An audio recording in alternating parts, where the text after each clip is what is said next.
transgender, gender dysphoria, Gender dysphoria. itu bukan gangguan jiwa. Mhm. Transisi medis itu tidak ilegal, Oke. gitu. Mau Mas, daftar sudah panggil apa, Mas udah gitu. dipanggil Mas. Ya orang lihat KTP terus dipanggil Mbak. Yang paling penting dipersiapkan adalah kesiapan mental. Iya.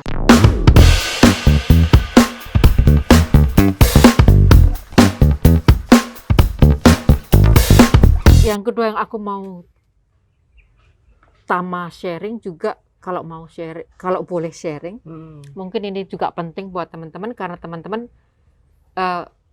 sering bertanya. Ini ada beberapa yang tanya di channel ya, tolong nanti bisa teman-teman dari Malaysia yang mau tahu tentang medical transition, boleh nggak di-sharekan? Kalau mau gini, yang pertama, bagi yang mau memutuskan untuk melakukan transisi gender, apa sih harus dipertimbangkan? Kemudian secara spesifik tentang transisi medis, apa yang harus dipertimbangkan dan bagaimana proses atau ya tips atau apapun gitu. Oke, iya, kalau soal transisi sebenarnya secara umum transisi itu kita kenal ada 3 jenis ya. Ada transisi sosial, transisi medis, sama transisi legal. Transisi sosial, transisi medis, transisi legal. Ya. Jadi transisi sosial itu yang berhubungan sama sekitar ya. Ketika misalnya kamu coming out ke orang lain, ganti menyesuaikan penampilan. Tapi itu semua pilihan ya. Ada yang tetap rambutnya panjang, ada yang potong rambut gitu-gitu. Terus misalnya mulai masuk toilet cowok. Nah, gitu-gitu itu tuh sosial ya, masuk. Sosial. Transisi medis sesuai namanya itu hal-hal yang terkait medis. Gitu. Biasanya di dalamnya ada terapi hormon. Terapi sulih hormon kalau lengkapnya. Terapi sulih hormon. Sama operasi penyesuaian gender. Oke, operasi penyesuaian gender. Secara lebih konkretnya seperti apa, teman-teman? Kalau dalam konteks trans laki-laki, biasanya ini tidak harus ya. Ya, tidak harus. Yang namanya transisi itu pilihan. Pilihan ya. Tapi biasanya kalau trans laki-laki atau trans yang maskulin itu ada angkat dada. Jadi rekonstruksi dada. Oke, kita sebutnya mastektomi ya, mastektomi. Terus habis itu ada hysterektomi. Mastektomi adalah pengangkatan dada. Hysterektomi adalah angkat rahim. Angkat rahim. Oke. Gitu. Terus itu terus yang ketiga atau operasi bawah. Itu ada 2 jenis. Ada faloplasti sama medioplasti gitu. Tapi intinya adalah membuat penis. Gitu. Cuma beda cara dan beda gitulah. Nah, kalau di transpuan atau transfeminin biasanya operasinya adalah implan. Terapi hormon ya. Pasti. Ada terapi hormon, terus ada implan dada gitu-gitu, terus bisa bottom surgery juga. Tapi nggak bisa sampai implan rahim ya. Ya. Artinya lebih ke rekonstruksi vagina. Ya, tidak ke reproduktif. Iya. Tidak ke arah Ya, oke, kita sebut belum kalau kita nggak tahu ya ke depan. Ya. Belum tidak ke arah reproduktif. Oke. Gitu. Oke. Nah, kalau di Indonesia, kalau ada teman-teman, karena kita sering mendapat pertanyaan di Indonesia kalau mau melakukan itu, sebentar, belum, yang legal tadi, yang legal. Ya, sebelum lanjut, yang legal. Terus kalau transisi legal itu terkait sama hukum ya, legalitas. Artinya misalnya administrasi kependudukan. Jadi kayak perubahan nama, terus perubahan gender mark atau identitas gender. Kalau di Indonesia kita sebutnya jenis kelamin di KTP, akte kelahiran gitu-gitu. Itu legal. Yang itu menyangkut yang harus ke pengadilan ya. Yes, ada 2 ya. Disahkan secara legal. Genderku berubah, namaku berubah, ini berubah gitu. Di KTP kemudian berubah. Oke. Aku mau tanya lebih jauh yang transisi medis deh, karena kita banyak mendapat pertanyaan. Kalau transisi medis, emang di Indonesia bisa, boleh, terus kemana, bisa sharing nggak? Atau itu sesuatu yang yang nggak bisa di-sharingkan secara umum? Bisa, kalau aku sih berkenan ya. Bisa ya? Aduh, terima kasih. Dengan senang Karena banyak hati. pertanyaan kita. Mudah-mudahan ini membantu teman-teman di luar sana ya.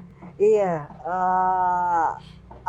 ya aku mau bilang dulu bahwa transisi medis itu tidak ilegal, Oke. gitu. Ilegal itu kan sesuatu yang dilarang secara hukum. Ini gitu. tidak ya, Ini betul tidak. ya, betul. Tidak ada undang-undang yang menyatakan melarang Nggak ada. transisi medis. Gitu. Jadi transisi medis itu, Benar juga ya.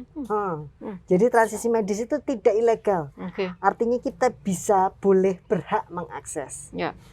Ya, artinya nggak bisa dikriminalisasi ya, karena Nggak kan bisa. bukan ilegal. Ya. Nggak bisa. Ya. Gitu. Terus yang kedua, saya tadi ngomongin apa? Tidak ilegal. Tidak ilegal. Terus yang kedua, ada panduannya dalam dunia kesehatan. Oke. Gitu. Yang pertama itu tentu saja tentang kejiwaan ya, yang menyatakan bahwa identitas transgender, gender dysphoria, Gender dysphoria. itu bukan gangguan jiwa. Dan bahwa orang-orang yang mengalami gender dysphoria jika memerlukan bantuan medis, intervensi medis untuk membuat hidupnya Mereka lebih berhak. sejahtera, mereka berhak Ya, atas itu adalah hak. Jadi bantuan medis bagi teman-teman yang mengalami gender dysphoria adalah hak. Yes. Ya, itu perspektif yang menurut saya penting ya, adalah hak yang harus dipenuhi. Nah, artinya sebenarnya penyedia layanan medis itu berkewajiban memberikan hak itu ketika dibutuhkan. Meskipun sayangnya banyak tenaga medis nakes yang belum paham tentang. Ya benar nggak sih? Iya, belum paham dan belum berani. Atau masih terikat pada dogma agama sehingga tidak berani. Yang pun yang paham itu biasanya takut. Ya. Sama norma sosial. Ya, nanti kalau ada tekanan sosial mereka tetap bisa dipenjarakan kan. Meskipun tadi dikatakan ini nggak ilegal, ini hak, tapi di negeri ini kadang-kadang tekanan sosial memenjarakan orang kan. Tekanan sosial bisa bikin praktek mereka nggak laku. Iya. Mungkin mereka bisa terjerat hukum, gitu-gitu kan. Kita belum ada kasus soal itu sih. Tapi kalau belajar, mudah-mudahan. Tapi kalau misalnya belajar dari isu lain kayak, banyak lah, kita nggak perlu sebutkan. Ya itu Iya, yang itu sih itu sih ya. Itu kan bisa bikin chaos ya, Mbak. Iya. Gitu. Oke, jadi ya itu dua, itu adalah hak. Jadi tenaga medis itu berkewajiban untuk membantu. Yes. Yang ketiga? Nah, yang ketiga, kalau ngomongin prosedur nih, gitu. Pernah ada perdebatan, nggak cuma di Indonesia tapi secara global. Harus nggak sih ke dokter? Harus nggak sih ke psikiater? Gitu. Menurut Tama? Aku bisa bilang gini. Karena ini pro kontra nih. Aku akan bilang bahwa harusnya layanan itu tersedia. Oke. Karena gini, untuk transisi medis kita perlu kesiapan mental. Itu yang pertama. Karena gini, yang kita hadapi meskipun yang berubah adalah fisik, itu kan akan mempengaruhi hidup kita ya secara sosial. Misalnya ketika suara berubah, terus kita kalau di trans laki-laki, aku akan ngomongin banyak konteksnya trans laki-laki ya, berkumis gitu-gitu. Orang akan memperlakukan kita berbeda. Orang akan memperlakukan kita sebagai laki-laki. Misalnya kalau di kehidupan tetangga, kita jadi harus ekspektasinya berbeda. Ekspektasinya akan berubah. Kita akan mengalami perubahan ekspektasi. Peran sosialnya diharapkan berubah. Ya, gitu. Dan nggak semua orang sadar di balik kepalanya itu ya. Itu tadi karena tadi dididik, dibesarkan sebagai perempuan. Iya, jadi teman-teman bisa kaget meskipun kita menginginkan itu, tapi kan kita belum pernah berada benar-benar di posisi itu ya. Paham. Gitu. Belum lagi urusannya adalah misalnya KTP-mu masih namanya dalam tanda kutip cewek banget, tapi bentukanmu cowok banget. Itu tuh gesekannya gede. Gitu. Mungkin disforiamu atau rasa tidak nyaman itu justru meningkat setelah terapi hormon misalnya. Karena gitu tadi Mbak, udah enak dipanggil lagi ke bank nih. Nunjukin KTP ya, karena mau daftar udah dipanggil Mas. Orang lihat KTP terus dipanggil Mbak. Sementara kita udah terbiasa dipanggil Mas. Terus tiba-tiba dipanggil Mbak, jeglek gitu. Jadi intinya butuh kesiapan mental. Dan kalau ngalami kayak gitu, Tama kayak selama ini misalnya, ini udah nih Mas, tapi begitu lihat KTP kok, terus Mbak, Tama jelasin atau bagaimana biasanya? Biasanya aku jelasin. Jelasin. Jadi aku nggak akan nyebut kata transgender atau apa. Jadi Oke. aku cuma cengar-cengir sampai bilang, iya panggil Mas aja udah cocok. Oke, ya. Kemarin barusan aku vaksin, yang mau nyuntik aku kan manggil Mas, terus ngelihat kartu vaksinnya gitu kan. Ini maaf ini ya Mbak gitu kan. Terus aku bilang, oh bener kok Mas gitu. Terus orangnya, oh iya Mas, maaf ya saya takut salah gitu. Oke. Gitu. Itu yang ya. dilakukan. Saya kira itu penting ya, karena aku pernah juga ya. Kadang-kadang kita bingung ketika lihat ini Mas, lihat KTP, kita mesti manggil apa gitu. Nah, saya kira sikap Tama ini menolong orang-orang di luar sana, di luar komunitas trans untuk addressing the right way gitu. Jadi karena Tama langsung, oh Mas udah bener kok gitu. Membuat orang tidak merasa malu, tidak merasa sudah salah, tapi kemudian tahu the correct way of addressing. Ya, itu bagus banget. Oke, terus? Iya, dan menurutku kalau khusus bagian itu teman-teman nggak usah khawatir ya, apalagi kalau ngadepin misalnya bank gitu-gitu. Soalnya ya kita kalau kita nasabah atau kita dalam posisi yang lebih kayak kita pasien gitu, biasanya orang cenderung lebih respect gitu. Oke. Mungkin agak lain cerita kalau berurusan sama polisi gitu, mungkin agak bikin sebel, tapi ya di jalannya aja. Itu bisa dicoba. Dalam pengalamanku itu sangat membantu sih kita ngomong panggilan itu. Jadi berarti tadi ya yang paling penting dipersiapkan adalah kesiapan mental. Iya, makanya terkait gender dysphoria tadi, dan tadi ketika bertransisi itu ada banyak ekspektasi yang berubah, ada peran yang berubah dan seterusnya itu tadi. Makanya penting untuk mengakses psikolog. Gitu. Dan tapi kan nggak semua psikolog paham dan punya pengetahuan yang memadai terkait gender transisi. Nah, itulah masalahnya, Mbak. Yang kemudian menjadi masalah. Kalau ngomongin prosedur idealnya itu kan ke psikolog, dulu harus ke psikiater juga. Gitu kan. Jadi ke psikolog, psikiater, terus habis itu ke dokter-dokter yang berkaitan. Jadi kalau trans laki-laki biasanya bisa ke Opjin, bisa juga ke androlog, transpuan juga ke Opjin, gitu. Tapi problemnya itu layanan kesehatan kan belum memadai. Iya. Terus gimana? Iya, ini tanpa menyebutkan nama psikolog, psikiater, dokter yang Tama pasti tahu. Kalau teman-teman di luar sana membutuhkan, ada nggak? Monggo, monggo Pak. Iya, PPKM ini sepi, nggih. Bisa nggak membantu teman-teman yang di luar sana? Kalau di Jogja ada nggak, di Jakarta ada nggak, nanti di belakang kita bisa sebut-sebutin nama, tapi karena saya tahu tidak semuanya berkenan disebutin nama. Di kota-kota mana sajakah teman-teman itu bisa mengharapkan bantuan layanan psikolog dan medis dokter? Kota-kota besar di Jawa itu bisa semua. Semua bisa? Sekarang bisa. Jadi Jogja ada? Jogja ada. Jogja sekarang udah bisa. Ada 2014-an itu udah bisa. Oke. Terus Surabaya, Bandung, Jakarta. Oke. Apalagi sih kalau di Malang? Malang bisa. Oh, Malang sudah ada. Udah ada juga. Ya itu. Ya. Artinya Medan? Kalau di luar Jawa nggak gitu kalau tahu. Di luar Jawa itu nggak gitu tahu, tapi Medan udah dicoba sama kawan-kawan.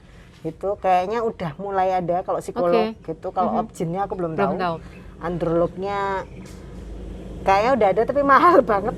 Nah itu kita tuh kadang terjebaknya juga gini, karena layanannya dikit dan dokter ngasihnya rahasia-rahasia.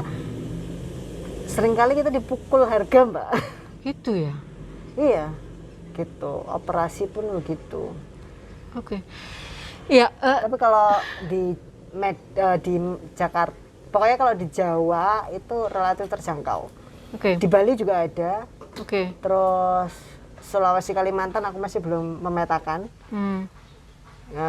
Papua apalagi ya. Gitu. Jadi buat teman-teman di luar sana yang mau berproses transisi gender, terutama secara medis, apakah boleh aku katakan kabar baiknya adalah di hampir semua kota besar Jawa, Bali itu ada tersedia psikolog dan dokter-dokter yang bisa memenuhi kebutuhan Anda. Dan apakah boleh saya katakan, karena kita nggak bisa nyebut nama di sini, kalau nanti teman-teman butuh informasi lebih jelas, bisa kontak Tama nanti ya? Iya, ada organisasi-organisasi juga yang teman-teman bisa hubungi. Misalnya Transmen Indonesia. Transmen Indonesia. Terus kalau di Jakarta ada Sanggar Suara Jakarta. Sanggar Suara Jakarta. Terus kalau ngomongin transisi lagi ke Jaringan Transgender Indonesia. Oke, jaringan. Nanti sama Jaringan Transgender Indonesia mungkin bisa di-linkkan ke teman-teman di daerah-daerah. Iya. Saya menemukan sih beberapa tulisan di transitioncollective.com. Saya menemukan beberapa tulisan gitu yang nanti teman-teman juga bisa akses di sana sebagai knowledge awal gitu ya, untuk tahu. Habis itu nanti ya bisa kontak lebih jauh. Oke. Nah, itu yang membawa Tama tadi dengan transitionnya. Sekarang saya tahu Tama sedikit mengundurkan diri dari aktivitas per-transition ini, meskipun hati dan komitmennya masih di sana. Yang aku dengar sekarang Tama mulai menggeluti bisnis, tapi bisnisnya nggak jauh-jauh dari ini. Bisnis apa tuh? Iya. Ketawa nih. Ketawanya mencurigakan. Enggak ini. Iya, aku mau bilang aku sekarang tukang titit. Tar. Mohon maaf. Maksudnya apa ya? Tukang titit. Tahu nggak kira-kira Bang? Tukang jualan titit. Enggak, ini bukan jualan. Ada jualannya juga. Iya. Jadi iya masih gak jauh-jauh sih dari kehidupan trans. Jadi aku sekarang bikin prostetik buat teman-teman trans dan lain-lain. Prostetik, jelasin. Prostetik apa sih? Banyak yang tanya pasti. Jadi prostetik itu sebenarnya tiruan tubuh, tiruan bagian tubuh. Ya. Gitu. Biasanya prostetik ini lebih deket sama teman-teman disabilitas gitu. Karena biasanya kayak tangan, prostetik tangan gitu. Nah ini kalau di konteksnya trans laki-laki itu kami punya prostetik penis biasanya. Penis prostetik. Enggak cuma itu. Bukan. Dildo masuk juga. Tapi masuk dildo ya? Ada spektrum aku itu juga. Aku mau pesan dildonya nanti.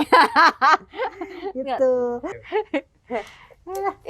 Jadi untuk prostetik penis yang bisa untuk pipis tadi, Tama bisa produksi sendiri? Iya. Wow. Lanjut ini makin menarik. Sama yang terakhir buat seks ya. Gitu. Oke. Gitu. Dan buat seks pun macam-macam nanti jenisnya. Kalau yang buat seks juga bisa buat pipis dong?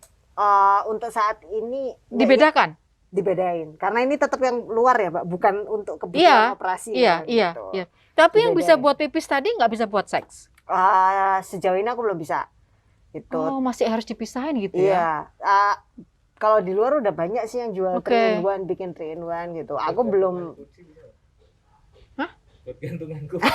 Bisa aja kalau emang mau digantung-gantung aja. Kalau itu mah cari di Hamzah batik. Iya, di Hamzah. Oke, terus jadi 3 itu tadi ya, fungsinya masih dipisahkan untuk yang produksinya. Tar, nama tokonya apa? Namanya Pride Store. Pride Store. Sekalian dikenalin deh, ada di online dong pasti. Ada. Jadi aku di Instagram itu pridestore.id. Cari nanti di Instagram pridestore.id. Itu sekaligus alamat websitenya. pridestore.id. Langsung ya, sekaligus alamat website. Iya, jadi itu aku produksi merchandise juga. Dan sekaligus karena ini website, aku tetap melanjutin apa yang di Transition. Tapi sekarang pindah ke Pride Store. Jadi ngeblok. Jadi sebetulnya masih lanjut dengan Transition tadi. Cuman yang secara sharing knowledge-nya dilanjutkan di blog. Ya. Kemudian yang action-nya itu berpindah ke Pride Store. Sekaligus ngebloknya juga untuk sementara di Pride Store. Oh, di situ. Oke. Karena ada websitenya kami. Oh ya. Sekaligus di Pride Store itu sekaligus memenuhi kebutuhan akan prostetik penis tadi yang selama ini menurut aku agak susah didapat kan, harus imported kan? Iya, harus import gitu. Terus biasanya teman-teman yang order dari luar itu kejegal bea cukai. Iya. Gitu. Terus kadang-kadang aku smuggling, aku menyelundupkan. Misalnya kayak kemarin-kemarin. Ya. Pesanan lah. Ya kadang-kadang kalau lagi keluar negeri bawa just tip. gitu. Just tip. Oke. Meskipun nggak dibayar. Nggak dibayar. juga. Ya nggak ada jasanya. Iya. Tipnya iya. Hmm. Tip maksudnya, Tip doang. bukan tips. Tip. Gitu. Oke. Jadi tadi prosthetic penis, apalagi tadi merchandise apa saja? Ah, Ada di bawah contoh nggak sih? ada. Mana tadi? Coba. Kebetulan aku mau ngasih. Aku mau Mbak dapat Ana. ini gift. Mohon maaf ya, aku yang dapat loh. Aku bikin macam-macam sih, cuman yang sekarang aku bawa buat Mbak Ana. Aku buka ya. Oh, boleh. Ini gift dari Tama. Ini adalah stiker-stiker. Ntar tempelin. Laptopku tuh udah banyak yang tempelan yang, tapi selalu fun. Ini adalah ini ada juga kan masker pelangi. Ada. Ya kan? Ah. Aku juga mau pesen nanti. Oh ya, ini bisa untuk gantungan HP. Atau Keren sih ya. tag Ya, atau name tag. apapun lah. Ya. Thank you untuk gift-nya. Selain ini apalagi merchandise-nya? Ada pin, terus kayak gini gelang, Oh iya, oke. gini Gelang. gantungan kunci. Headband ada nggak? Belum. Buat dong. Oke. Headband. Ini kan keren. Aku order. Oke. Ya, aku order. Headband. Dildo aku order dong.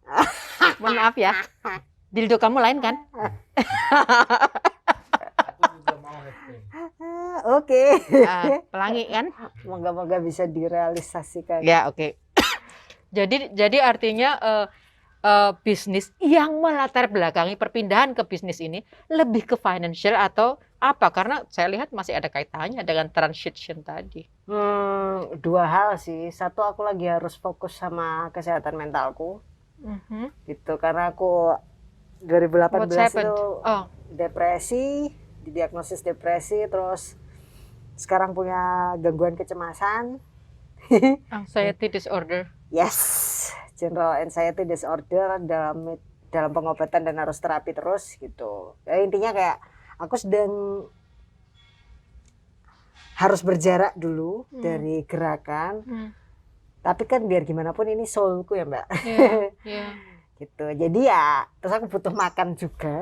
Oke. Jadi kayak ya geser dulu deh ke sebelah sini, ke arah yang lebih kreatif gitu. Cuman sebenarnya ini media buat tetap bersuara juga ya. Artinya kayak kan tadi kan aku dari awal ngomong ke Mbak Ana, teman-teman trans kan dibuat membenci dirinya sendiri. Iya, self hate. Jadi aku pengen dengan merchandise dan prostetik ini itu bisa membantu teman-teman menyayangi dirinya, bangga sama tubuhnya, bangga sama dirinya gitu. Termasuk dalam hal seks ya. Karena kan itu kalau di teman-teman trans itu saking dibuat tidak sayang sama diri dan sama tubuh, seks itu jadi sesuatu yang asing gitu. Dalam arti meskipun teman-teman itu pekerja seks, ya. Oh ya. Kita bisa berhubungan seks dengan banyak orang, Ya, tapi tetap tapi merasa sex, you can have sex, but the sex you are doing is actually alienating you. yes. Aku mohon maaf ngomongnya lebih lancar dalam bahasa Inggris ketika ngomong ini, karena ngomong dalam bahasa Indonesia agak susah. Iya, benar. Ya kan gitu kan? Kamu teralienasi gitu. Kamu bisa dan banyak melakukan aktivitas seksual, tapi pada saat yang sama aktivitas seksualmu itu ternyata sebetulnya mengaliniasimu dari dirimu sendiri kan? Dan your self-hating itu justru makin deeper and deeper. Iya. Karena gitu. dosa, karena apa tadi ya konsep dosa dan Jadi enggak. Jadi ngejual ini tuh kayak aku pengen bilang ke teman-teman bahwa kamu berhak atas tubuhmu, kamu berhak atas kenikmatan. Ini media buat aku jadi bikin live IG, bikin blog buat tentang ngobrolin tentang seks. Jadi kayak ya ngomongin penerimaan diri tapi pakai ini. Seks itu radikal ya. Malah menggok Mbak. No, enggak menggok. Tapi kapan-kapan kita bisa ngobrol lagi tentang sex is radical tadi. Ya saya kira Tama being realistic ya. You need money to continue your life.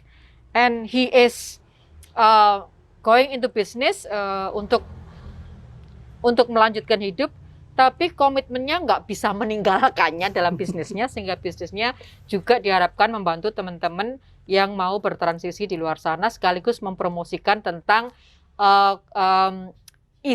isu transisi gender yang sampai saat ini masih menjadi isu yang agak terpinggirkan, bahkan di gerakan keragaman gender dan seksualitas. Jadi kayaknya udah panjang ya, 1 jam lebih kita ngobrol, nggak kerasa dari pagi sampai sekarang udah lewat makan siang. Closing statementnya Tama deh, takut aku mau ambil waktu Tama seharian. Closing statementku ya mungkin diantara yang nonton ini banyak teman-teman yang seperti aku, teman-teman trans itu. Aku cuma pengen kalian tahu bahwa kalian gak sendirian, dan kayak stiker ini. Aku punya t-shirtnya, You Are Not Alone. Oh iya, yeah. You Are Not Alone, Yeah. kamu tidak sendirian. Yeah. Terus aku pengen kalian tahu bahwa kalian itu dicintai dan kalian berharga. You are love. Apapun yang dikatakan oleh orang di luar sana tidak mengurangi keberhargaan kita. Gue mau tolong diintip dong. Oh iya, tatonya Mbak, cakep. Iya makanya, karena aku lihat ini, aku tolong lu lihat tatoku dong. Tatonya kayak gini. Masih bawa yang kayak gimana? Masih bawa enggak? Enggak. Ya ini untuk Kamu mulai. mau? Iya nanti ya. Iya. Thank you banget Tama waktunya seharian ngobrol sama kita. Aku mau bilang ada beberapa hal yang aku mau underline, garis bawahi di sini. Yang pertama adalah terima kasih telah membuat aku belajar bahwa trans laki-laki tidak lebih privilege dibanding pergulatan teman-teman yang lain, dalam hal ini misalnya transpuan, karena kalian punya pergulatan kalian sendiri yang justru selama ini nggak tersuarakan. Yang kedua, yang aku perlu garis bawahi juga adalah bahwa self-hate itu ternyata entah di teman-teman transpuan, entah di teman-teman trans laki-laki, entah di mereka yang orientasi seksualnya di luar mainstream yang diterima oleh agama, self-hate itu sangat destruktif. Ya sangat. Tadi meskipun Tama di recorded ini nggak cerita, tapi di luar rekaman tadi cerita bahwa anxiety disorder-nya ada kaitan tentang proses-proses pergulatan tentang identitas gender dan tentang proses transisi dan lain-lain tadi. Jadi itu mohon kepada semua pihak, orang tua, institusi pendidikan, institusi agama, mohon betul diperhatikan untuk bisa menolong teman-teman terhindar dari self-hate. Yang ketiga yang saya mau garis bawahi adalah selama ini ternyata di antara gerakan sendiri masih ada asumsi-asumsi prejudis yang membuat teman-teman seperti Tama dan teman-teman dalam gerakan transmen ini terhakimi seolah-olah dituduh mereka mengkhianati gerakan dan mengkhianati dan mengadopsi heteronormatif, yang mana pada hari ini saya belajar isunya itu sangat layering, ada banyak layer di sana yang sangat kompleks, nggak bisa disimplifikasi, dan dengan mendengarkan obrolan dengan Tama tadi, saya harap kita menjadi lebih arif untuk tidak dengan mudah menjudgment orang, karena soal identitas gender, soal being maskulin, kemudian being transition in having gender transition, itu dua hal yang berbeda dan tidak selalu bertindih rapat. Karena itu tidak serta-merta bisa dituduh mengkhianati gerakan dan mengadopsi heteronormatif. Jadi ada banyak isu kompleks sana untuk jangan disederhanakan. Saya kira itu beberapa hal yang aku pelajari, jadi mudah-mudahan yang aku pelajari juga bisa berguna buat teman-teman. Sekali lagi thank you untuk seharian obrolan kita. Kita catching up lagi, jangan bosan-bosan ya. Iya banget, ya. Terima kasih.